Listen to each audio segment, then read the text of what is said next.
నమస్కారం గురుగారు. మహాదేవ. మనం చూస్తా ఉన్నాం ఈ మధ్య కాలంలో ఎక్కడ చూసినా ఏ వీడియోలో చూసినా ఇన్‌స్టాగ్రామ్, యూట్యూబ్ వశీకరణం, లేతే చేతబడులు, లేతే ఇంకా చాలా రకాలుగా అంటూ ఉన్నారు. అసలు చేతబడి అంటే ఏంది? అసలు చేస్తే ఎలా గుర్తించాలి? ఒకవేళ చేతబడికి గురైన ఆ వ్యక్తులు గాని, ఆ బాధితులు ఎలా గుర్తించాలి? దానికున్న ఎలా బయటికి తీసుకురావాలి? అసలు చేతబడులు ఏ రోజు చేస్తారు ఎక్కువగా? ఏ రోజు చేస్తారని లేదండి. ప్రతిరోజు చేస్తూనే ఉంటారు వాళ్ళు. ఓకే. ఈ రోజే చేస్తారు, ఈ రోజే చేయరు అనేటువంటిది లేదు. కాకపోతే ఏంటయ్యా అంటే కొన్ని విషయాల్లో ప్రాధాన్యత ఇచ్చేది ఎక్కువగా మనకు సాధారణంగా ఆదివారం రోజు అమావాస్య. హ్మ్. రెండవది గ్రహణ సమయాలు. గ్రహణ సమయాలంటే తెలుసా మీకు? హ్మ్. ఏంటిది? అంటే గ్రహణం పట్టిద్దన్నట్టుగా చెప్తూ ఉంటారు కదా! సూర్యగ్రహణము, చంద్రగ్రహణం. చంద్రగ్రహణము అవును. వస్తాయి గదా! ఆ గ్రహణాలు పట్టి విడుపు అయ్యేంత వరకు మంచి ఎందుకనంటే ఆ సమయంలో దేవతామూర్తులందరూ శక్తిహీనులై ఒక ధ్యాన రూపంలో ఉంటారు. అప్పుడు దుష్టశక్తి ప్రవేశన అనేది జరుగుతది. హ్మ్. ఆ సందర్భము ప్రాధాన్యతమైనది. కాకపోతే ఒకటేంటి అంటే చేసేవాడు మాత్రము పైశాచిక ఆనందం కోసం చేసేవాళ్ళు చాలామంది ఉన్నారు. హ్మ్. అంటే ఈ చేదబడి చేసేవాడి యొక్క స్థితిగతులు ఎలా ఉంటదయ్యా అంటే హ్మ్. ఎవరో వెళ్ళి వాడికి వీడికి చెయ్యాలి అని డబ్బులు ఇస్తే చేసేది కాదు. హ్మ్. వ్యక్తులు వాడు నేర్చుకున్నాక నేనున్నాను నాకే మొదలు చెయ్యాలి వాడు. కట్టుకున్న భార్య అయినా సరే వాడు చెయ్యాలి. హుహు. వాడి పిల్లల మీద వాడు చేసుకోవాలి. అంటే ఎందుకు అట్లా? ఏ అవి నేర్చుకున్నప్పుడు వీడు ఇవి ఎప్పుడైతే చెయ్యకుండా మానేస్తాడో ఆ శక్తి వీడిని చంపేస్తది. ఓకే. అందుకోసం పూర్వంలో మనతో మన పెద్దలు అనేటువంటి వారు ఏమని, "నాయనా నీ తల చుట్టూ ఎక్కడ పడితే అక్కడ పడేయకు. నీ బట్టలు పిండేసి ఒక పక్కకు ఆరబెట్టుకో. సాయంత్రం అయిందంటే లోపలికి తెచ్చుకో." హ్మ్. అంటే అప్పుడంటే విధానాలు, మూఢనమ్మకాలు ఎక్కువగా నమ్మేవాళ్ళు. ఇప్పుడంతే ఇంత డెవలప్‌మెంట్ మనం ఇంతగానం చూస్తా ఉన్నాం. ఇంకా ఎలాంటి చేతబడులు, ఎలాంటి నమ్మకాలు ఇంకా ఉన్నాయండి ఇలాంటివి? అవన్నిటికి నేను మిమ్మల్ని ఒక ప్రశ్న అడుగుతాను. హ్మ్. పూర్వంలో కూడా ఆకలి అనేది ఉందా? ఉంది. చూపియరా? హ్మ్. పూర్వంలో ఆకలి ఉంది. ఇప్పుడు ఆకలి ఉంది. అవును. దాన్నొక్కసారి చూపిస్తారా? హ్మ్. పూర్వము భక్తి ఉంది. ఇప్పుడు భక్తి ఉంది. ఉంది. ఎక్కడికి పోవట్లా. దైవాధిక శక్తి అంటే ఒక ఇంకో క్లియర్‌గా చెప్తాను. హ్మ్. మీరు, మీ ఫ్రెండ్ ఇద్దరు మంచి మిత్రులు. కానీ మీకు అన్ని సర్వ సంపన్న గుణాలు ఉన్నాయి. అంటే మంచి తత్వ గుణాలు. హ్మ్. మీ ఫ్రెండ్‌కి క్రూరత్వమైనటువంటి గుణాలు ఉన్నాయి. హ్మ్. మీరు మంచివారా? మీ ఫ్రెండ్ మంచివాడా? హ్మ్. ఇద్దరిట్లో ఎవరు మంచివారు? ఎవరిని ఇబ్బంది పెట్టకుండా వాళ్ళు మంచివాళ్ళు. ఇతన్ని ఇబ్బంది పెట్టేవాడు గదా! హ్మ్. పైకో రకంగా, లోపలో రకంగా ఉండే వ్యక్తి. మంచోడు కాదు వాడు. మంచోడు కాదు. కానీ బయటి వాళ్ళు వాడు మంచోడంటున్నాడు. నిన్ను చెడ్డోళ్ళంటున్నారు. హ్మ్. దేనికోసం అంటారు? మాట తీరో లేకపోతే ధర్మంగా ఉండేవాడు ఎప్పుడైనా సరే చెడ్డవాడే.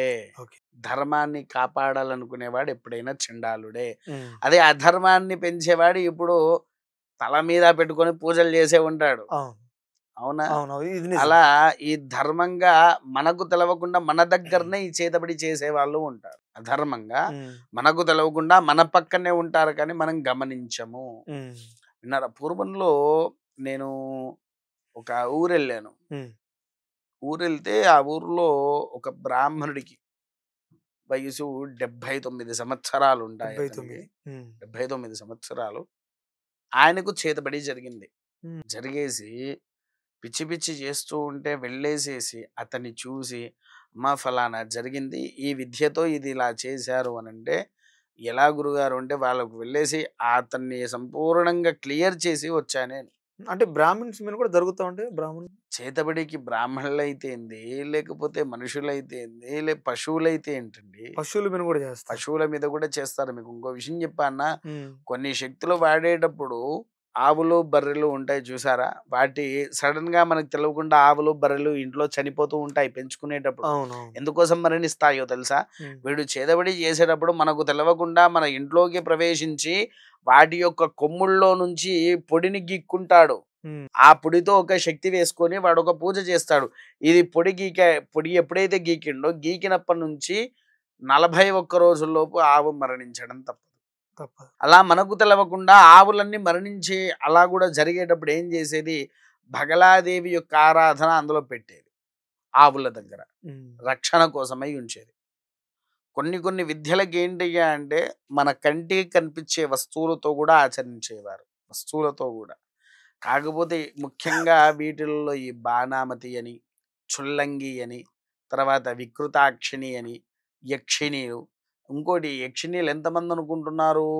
మొత్తం సంపూర్ణంగా 178 యక్షిణీలు ఉంటే, శాపగ్రస్తులై భూమి మీద నివసించే యక్షిణీలు 64 ఉన్నాయి. ఓహ్!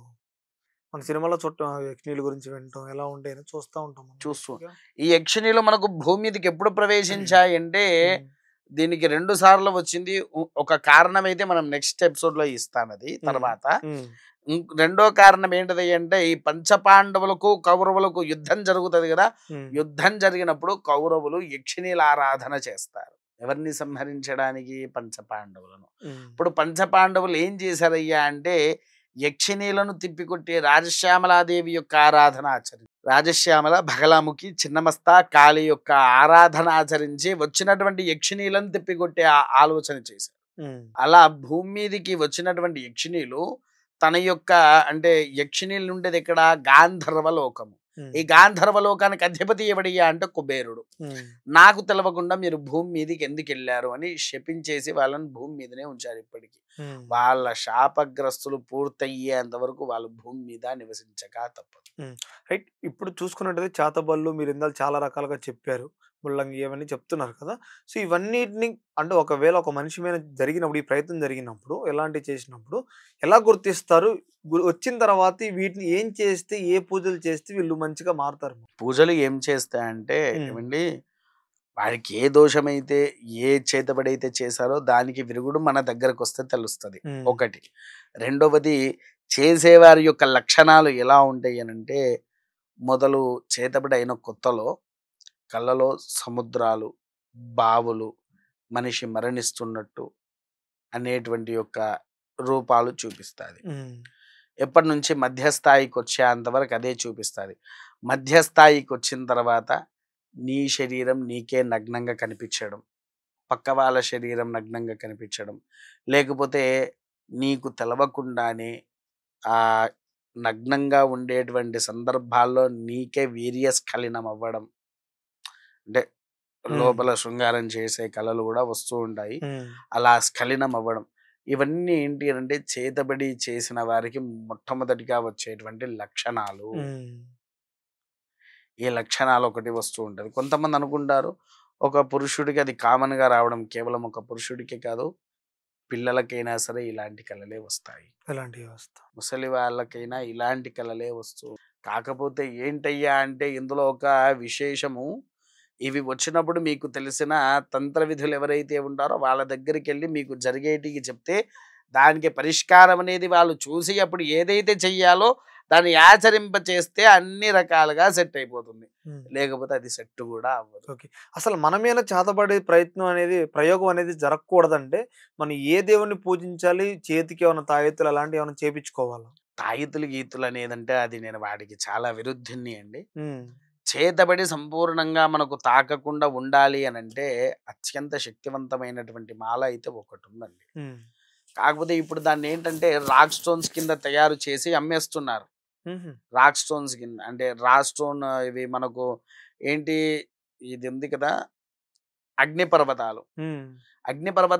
అగ్నిపర్వతాల్లో నుంచి వచ్చేటువంటి యొక్క రాళ్ళేవైతే ఉంటున్నాయో, ఆ రాళ్ళను వీళ్ళు స్టోన్స్‌గా తయారు చేసి ఆన్‌లైన్‌లో సహా ఎక్కడ పడితే అక్కడ జ్వాలాముఖి మాలగా అమ్మేస్తున్నారు. హ్మ్. కానీ అసలైన మాల ఎక్కడ దొరుకుతయ్యా అంటే హిమాచల్ ప్రదేశ్‌లో జ్వాలాముఖి దేవి ఆలయంలో మాత్రమే తయారయ్యేటువంటి మాల అది. హ్మ్. అది నీవు ఎప్పుడైతే మెడలో ధరిస్తావో అప్పుడు నీ ఒంటిలో ఉండేటువంటి క్షుద్ర దోషాలు ఏవైతే ఉంటుందో అది నివారణ అవ్వడానికి అవకాశం ఒకటి. హ్మ్. రెండోదేంటి, ఏ మనిషికైనా నరఘోష, శత్రుబాధ, చేతబడి లేకపోతే గాలి. హ్మ్. ఈ గాలి అంటే ఏంటి? బయట నువ్వు శ్మశానం దగ్గర పోయినా చుట్టుపక్కల ఉండే ఆత్మలు ప్రవేశించడాలు, హ్మ్. లేకపోతే మన బయట రోడ్ల మీద రాత్రుల పూట పెట్టే కొబ్బరికాయలు, మన కోడిగుడ్లు, అన్నము, నిమ్మకాయలు. గిన్నము అవి పెడుతూ ఉంటారు. హ్మ్. వాటిని తెలవక దాటేస్తారు. అది గూడా గాలి కింద మనకు ప్రవేశిస్తాయి. ఇవేది గూడా మనకు తాకకుండా రక్షింపజేసేటువంటి ఒకే ఒక్క బొట్టున్నది. దాని పేరు అరగజ. దాని పేరు అరగజ. అది నువ్వు నిత్యంగా ఎప్పుడైతే ధరిస్తూ ఉంటున్నావో సకల యోగంగా అది మనకు లభించి శ్రేష్టంగా అంటే ఉంచుతుంది. ఎక్కడ దొరికిద్ది ఆ బొట్టు? ఎలా ఉంటది అసలు? నల్లగా ఉంటదండి అది హ్మ్. వాస్తవానికి. ఇప్పుడైతే పూజా స్టోర్స్‌లో అవి కూడా డూప్లికేట్ చేసి అమ్ముతున్నారు. ఆ! పూర్వం ఏంటి అనంటే ఈ అరగజను కేవలం మేమే మా తాంత్రికులం అందరం కలిసి తయారు చేసేది. హ్మ్. తయారు చేసి ఎవరైతే మా దగ్గరకొస్తారో అంటే ఇప్పుడు చాలా మంది కొంతమంది ఖర్చు పెట్టుకోలేనుంటారు. అవును. ఇప్పుడు క్యాన్సర్ వచ్చిందంటే రోగం ఒకేసారి వాళ్ళు తీసేయరు. నిదానంగా వారికి ఈ ట్రీట్‌మెంట్ జరుగుతా ట్రీట్మెంట్ ఉంది. చేస్తూ ఉంటారు. దానికి కావాల్సిన మెడిసిన్ ఇస్తూ ఉంటారు గదా! హ్మ్. ఆ మెడిసిన్ లాగా పనిచేసేదే ఈ అరకజ. హ్మ్. దాన్ని రోజు నిత్యంగా ఎప్పుడైతే ధరిస్తారో నరఘోష, దిష్టి, చేతబడి, గాలి వంటి ఏదైతే ఉన్నాయో ముఖ్యంగా శత్రువుల నుంచి బాధలు ఉన్నా కూడా ఆ బాధలను తొలగింపజేసే ఏకైక ఆయుధము.